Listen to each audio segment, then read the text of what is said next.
Hello and welcome again to our video Bible study through John's Gospel. I've already introduced some of the concepts that John is going to be using, the themes that he's going to be using. I just want to talk briefly now about some of the language that John uses.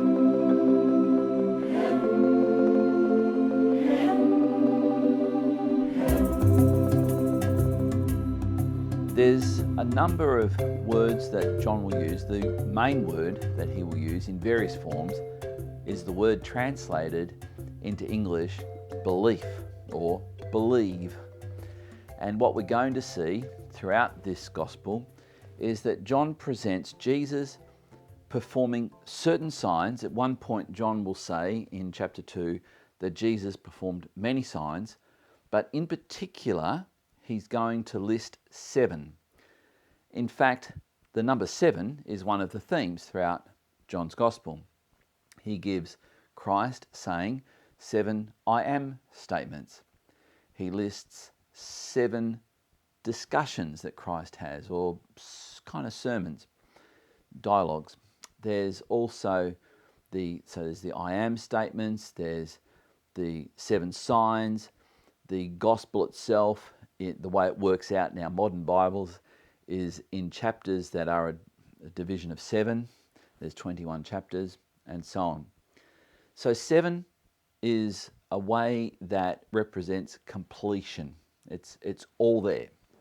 So that's interesting. Another theme that's going to run through John's Gospel is the Lamb of God. The Lamb of God is a synonym. It's going to be a synonym for the Son of God.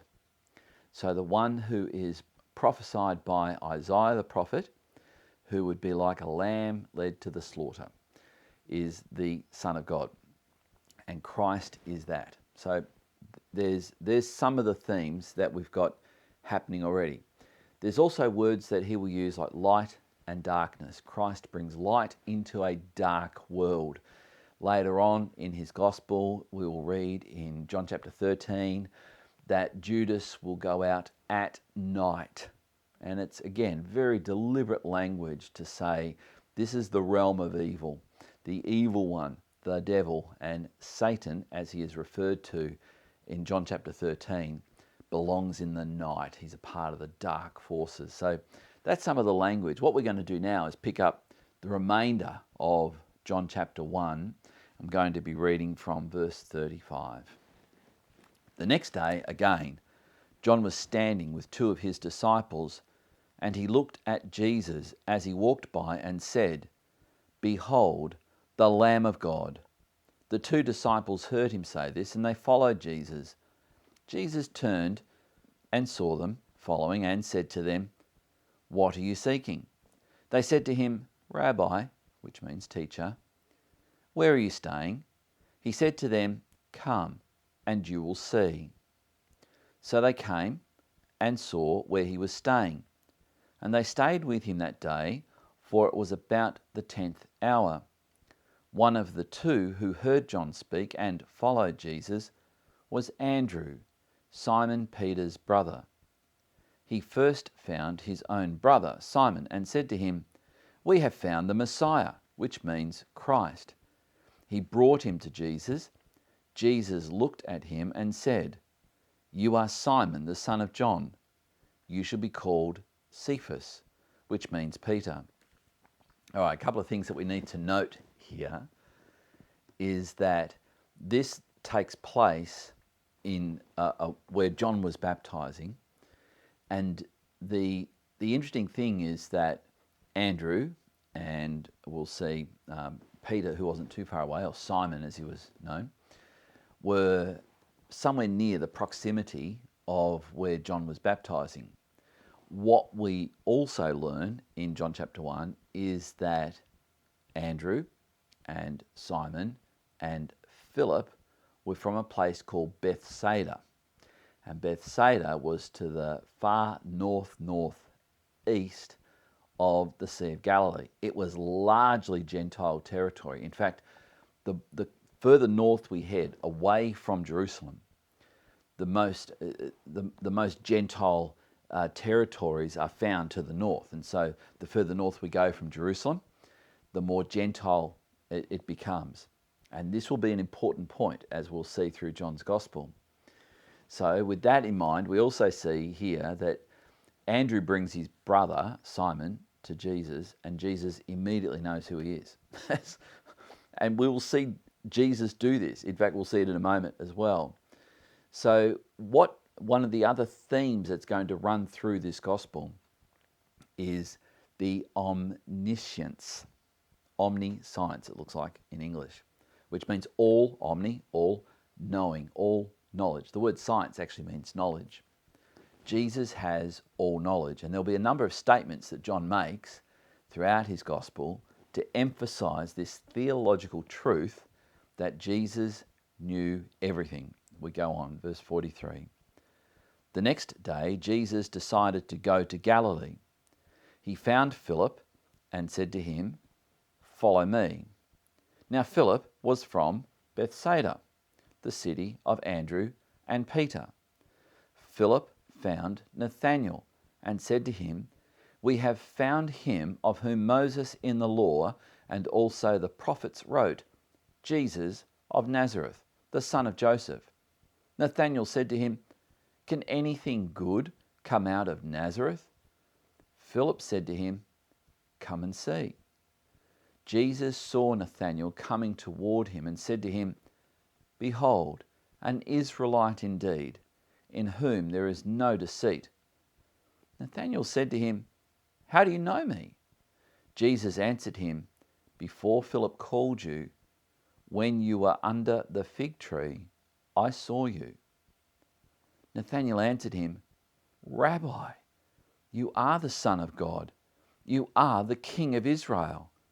Jesus answered him, "Because I said to you, I saw you under the fig tree, do you believe?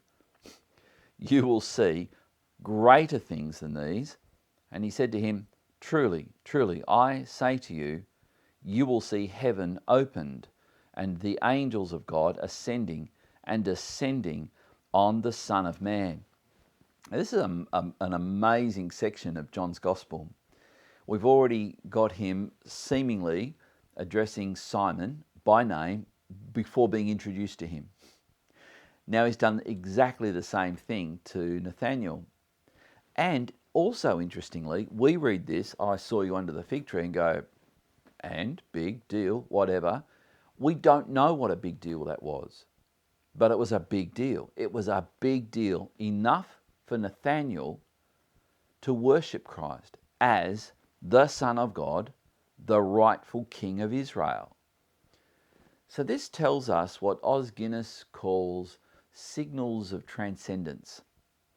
He refers to these things as God speaking to someone in a way that is very intimate and personal between God and them. For others who might hear it, no big deal. It might be a signal of transcendence is going to occur several times throughout John's Gospel. Jesus in particular is very attuned to what Os Guinness calls these signals of transcendence. In other words, God is sending a signal, he's sending a message, he's sending a cue. And in this instance, Nathanael recognized it. And so what we see here again is the omniscience of Christ. I also want to point out that the term the Son of Man is now introduced. And this has led some people to claim that Jesus never claimed to be divine. He never claimed divinity. After all, he refers to himself as the Son of Man. In the scriptures, so did Ezekiel. And it simply meant, in Ezekiel's reference, it meant that he was a human. In this, there is a lesson here about how we understand Scripture. Because just because that's the way Ezekiel used it, doesn't mean that's the way Jesus is using it. And this is the way language works. Language works in a way that the meaning is given by the one who's using it. In other words, their intention in using it. So, where's this coming from? And what we're going to see is that this is a quotation from the prophecy of Daniel. Daniel chapter 7, verse 13, where it says, "Then I saw one like the Son of Man coming up to the Ancient of Days, to whom was given a kingdom that shall have no end. It's and judgment, and that judgment is a divine judgment. In other words, this Son of Man, the one who comes up to the Ancient of Days, which Jesus also refers to in Matthew chapter 24, is someone who has divine prerogatives. And what we mean by that is there are certain things only God can do. Judge people is one of those divine prerogatives.